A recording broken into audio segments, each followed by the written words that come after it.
வணக்கம்.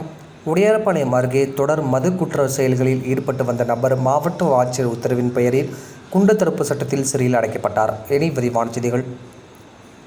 அரியலூர் மாவட்டம் உடையார்பாளையம் அருகே உள்ள கொலையனூர் கிராமத்தை சேர்ந்தவர் நாகரத்தினம். இவர் 23ஆம் தேதி கள்ளத்தனமாக மது விற்றது தொடர்பாக அரியலூர் மதுவிலக்கு அமல் பிரிவு காவல்துறையினரால் கைது செய்யப்பட்டு ஜெயங்கொண்டம் கிளை சிறையில் அடைக்கப்பட்டிருந்தார். இவர் மீது பல்வேறு மது குற்ற வழக்குகள் உள்ளது.